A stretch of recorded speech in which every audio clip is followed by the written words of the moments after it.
तो केम छो तुम्हें बता लोगों। तो आज की इस वीडियो के अंदर हम अनबॉक्सिंग एंड रिव्यू करने वाले हैं ये TP-Link का राउटर को, जिसका मॉडल नंबर है Archer C6AC1200 mesh wifi router. So देखते रहिए।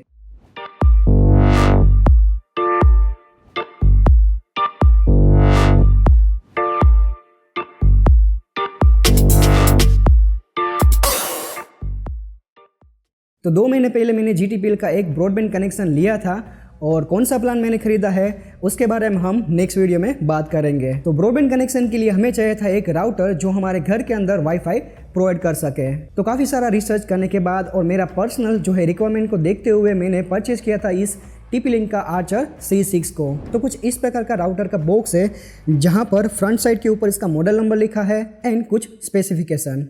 Late me tell you one thing guys कि ये जो राउटर है वो एक ड्यूअल बैंड राउटर है।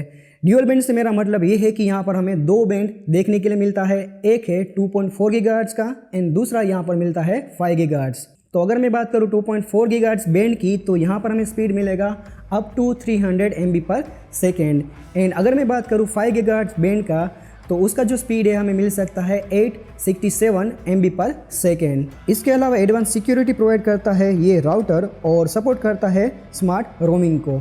स्मार्ट रोमिंग से मेरा मतलब है कि ये जो राउटर है वो हमारे घर के अंदर काफ़ी अच्छा कवरेज दे देता है और कनेक्टिविटी का भी जो इश्यू है वो यहाँ पर देखने के लिए नहीं मिलता। वैसे TP-Link जो है 3 साल का वारंटी तो प्रोवाइड कर ही देता है, तो ये राउटर उनमें से एक है। और ज़्यादा जानकारी के लिए आप इसकी ऑफिशियल वेबसाइट को भी विजिट कर सकते हैं। पीछे की तरफ अगर हम देखें तो यहाँ पर वन मेश टेक्नोलॉजी को जो है समझाने की कोशिश की गई है एंड MIMO एंड WPA3 कैसे काम करते हैं उसके बारे में भी यहाँ पर इंफॉर्मेशन प्रोवाइड किया है।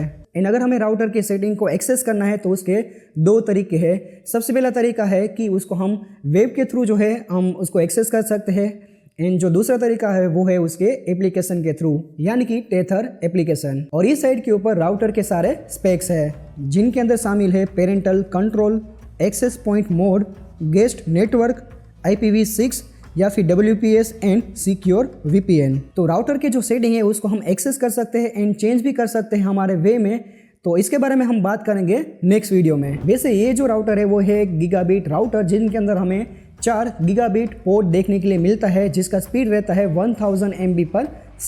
नॉर्मली जो राउटर 1000 से लेकर 2000 के बीच में मिलता है जिनके अंदर हमें जो है नॉर्मल लैन पोर्ट देखने के लिए मिलता है जिसका स्पीड रहता है अप टू 100 MB/s का। यानी कि अगर हम लैन पोर्ट के थ्रू अगर हमारे कंप्यूटर के अंदर इंटरनेट को एक्सेस करना चाहते हैं देन यहाँ पर हमें जो स्पीड मिलेगा वो ओनली एंड ओनली 100 MB/s का ही मिलेगा। अगर आप लोगों के पास जो ब्रॉडबैंड कनेक्शन का प्लान है वो है 100 MB/s या उससे नीचे वाला, देन इन दैट केस मैं आपको रिकमेंड करूंगा कि आप 1000 से लेके 2000 के बीच में जो नॉर्मल राउटर मिलता है आप उसको ही परचेस करिए। तो गीगाबिट राउटर का जो बेनिफिट है वो हमें तभी मिलेगा जब हमारे पास इंटरनेट का जो प्लान है वो 100 MB/s का या फिर उससे ऊपर वाला है। एंड दूसरा डिफरेंस यहाँ पर ये दोनों राउटर के बीच में है जो कि है बैंड का, यानी कि जो नॉर्मल राउटर होते हैं जिसके अंदर हमें सिर्फ एक ही जो है बैंड देखने के लिए मिलता है जो कि होता है 2.4 गीगाहर्ट्ज एंड ड्यूअल बैंड के अंदर हमें 2.4 गीगाहर्ट्ज एंड 5 गीगाहर्ट्ज, यानी कि ये दोनों ड्यूअल बैंड जो है यूज़ करने के लिए मिलता है। और इसी वजह से ड्यूअल बैंड राउटर के अंदर high speed and low speed दोनों का बेनिफिट हमें मिलता है। आई होप कि आपको क्लियर एंड कट आइडिया आ चुका होगा। एंड अगर आप एक राउटर खरीदने के लिए सोच रहे हो अपने पर्सनल यूज़ के लिए या फिर बिजनेस पर्पज़ के लिए तो आपको किस प्रकार का जो राउटर है वो आपको खरीदना चाहिए। तो क्विकली हम अनबॉक्स करते हैं इस राउटर को और देखते हैं कि बॉक्स के अंदर हमें क्या क्या देखने के लिए मिलता है। सबसे पहले हमें मिलता है राउटर इटसेल्फ। उसके बाद यहाँ पर है क्विक इंस्टॉलेशन गाइड और काफ़ी लोग जो है ये क्विक इंस्टॉलेशन गाइड को रीड नहीं करते हैं और बाद में यूट्यूब के ऊपर जाके जो है अलग अलग टाइप के वीडियो को खोजते रहते हैं। हमें मिलता है एक लैन केबल जो कि इसका जो साइज़ है वो काफ़ी छोटा है। एंड सबसे लास्ट में यहाँ पर 3 पिन पावर एडाप्टर जिसका आउटपुट यहाँ पर है 12 वोल्ट एंड 1 एम्पियर। और ये राउटर का जो वेट है वो है almost 350 gram. So this is how it is look like. खास करके इस राउटर का जो बेस्ट पार्ट है वो है इसका डिज़ाइन जो कि काफ़ी सुंदर तरीके से इसको बनाया गया है और उसके एग्जैक्टली ऊपर हमें मिलता है चमचमाता हुआ TP-Link का ये लोगो। और एग्जैक्टली यहाँ पर इस आइकन के सामने LED लाइट जो है ब्लिंक करेगा और हमें पता चलेगा कि इनमें से कौन कौन सा सेटिंग ऑन है या फिर ऑफ है। ऑन कंडीशन के अंदर हमें यहाँ पर येलो लाइट देखने के लिए मिलेगा एंड ऑफ कंडीशन में हमें रेड लाइट। और पीछे की तरफ हमें यहाँ पर 4 एंटेना देखने के लिए मिलता है, जिनको हम कुछ इस प्रकार से जो है सेट कर सकते हैं।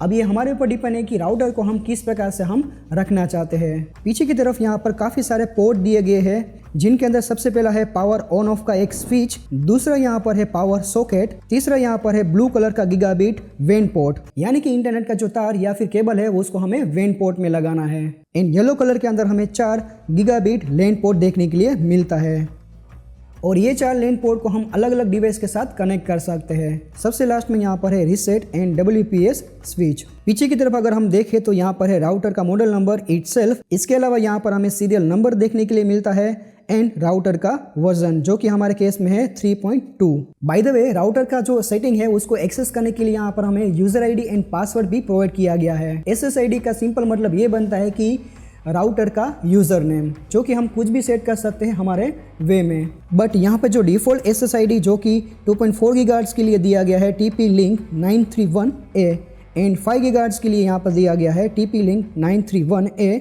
5 गीगाहर्ट्ज़। बाय द वे, जिस राउटर के अंदर user ID and password provide किया गया नहीं है, तो इस केस के अंदर हम जो है डिफ़ॉल्ट पासवर्ड को यूज़ कर सकते हैं, जो कि होता है एडमिन। राउटर के सेटिंग को एक्सेस करने के लिए यहाँ पर हमें IP एड्रेस को यूज़ करना है, जो कि रहेगा 192.168.1.1 या फिर 192.168.0.1। ये दोनों में से कोई भी IP एड्रेस आपके राउटर के लिए काम कर सकता है। अगर हम चाहते हैं कि इस राउटर को हमें दीवार के ऊपर माउंट करना है, तो इसका भी फैसिलिटी यहाँ पर प्रोवाइड किया है और काफ़ी सारे यहाँ पर एयर सर्कुलेशन वेंट्स दिए गए हैं। तो मुझे नहीं लगता है कि कोई भी प्रकार का हीटिंग इशू यहाँ पर इस राउटर के अंदर होने वाला है। वैसे तो इस राउटर को मैं लगातार 2 महीने से यूज़ कर रहा हूँ और ना तो मुझे यहाँ पर कोई हीटिंग इशू देखने के लिए मिला है और ना ही कोई नेटवर्क इशू।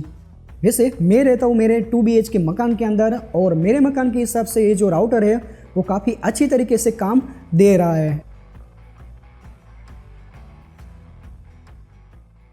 प्राइस की अगर मैं बात करूँ तो ये राउटर को मैंने परचेस किया था अमेज़ॉन से, जो कि मुझे मिला था 2599 रुपीज़ में।